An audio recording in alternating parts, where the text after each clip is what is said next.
Victoire Ingabire ndi kumwe n'umushyitsi wanjye Isaac. Guys, muraho neza, twongeye kuranga mu Birigi ndi kumwe n'abanyarwanda batandukanye. Intego yacu uyu munsi ni ukwereka muri YouTube yuko ibishoboka byose abanyarwanda ngo tubikore kugira tumuvaneho, tugomba kubikora. Tukaba yangaha imvura yaguye ntabwo yaduciye intege. Janga bwa kabiri arabajanga bwa mbere nabo ntabwo bacitse intege. Tuzaza n'inshuro tugiye kane na gatanu igishoboka cyose kugira ngo Victoire afungurwe, abantu bose bafunzwe bafite akarengane bafungurwe, abantu bazitekerezo byabo barenganurwe, abantu bose baburi birengera kugira ngo bagaragare ibisaka byose ngo tubikore, turabikora. Abanyarwanda baranganye benshi cyane ntabwo bacitse intege, nge nacika intege guterera.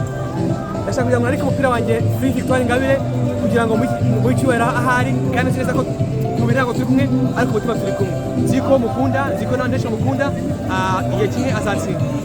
Umushyitsi wanjye ashaka kwereka aho ngaha Free Victoire Ingabire. Umukozi ku murimo w'Imana yemera tuzarwanya ikibi cyose aho kiri. Okay.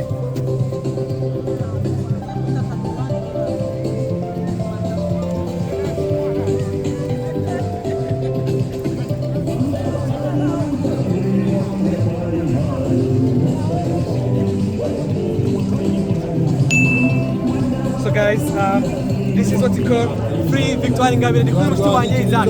Isaac, amakuru yawe? Uyu ni umushyitsi wanjye Isaac, aba mu Birigi, nawe ni umunyarwanda akarenganye. Ndagira ngo niba urusobanuro wanjye kuri YouTube channel yanjye, amakuru yawe? Bibwire twese tuzatsinda.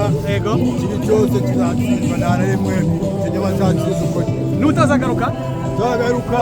Ntabwo ucika intege. Cyose tuzagaruka iburirwa itagwa tuzarwanya ikibi. Igihe ubutumwa bumwe ugenera abantu babaye inzirakarengane, nzi ko kurwanya akarengane bari i Kigali mu Rwanda mu ntara ahantu hose.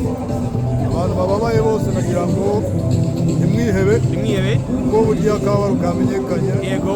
Biba byiza cyane kandi nagira ngo mbabwire ko nta kintu kiba ngo ntikigire iherezo. Nta kigira iherezo. Kandi iherezo rero nijoro riracya. Nimwihebe abanyarwanda mukomere cyane, nimwihebe tuzatsinda kandi turi kumwe, abatabonetse utabazaboneka mu buryo bwose tuzarwana. Murakoze.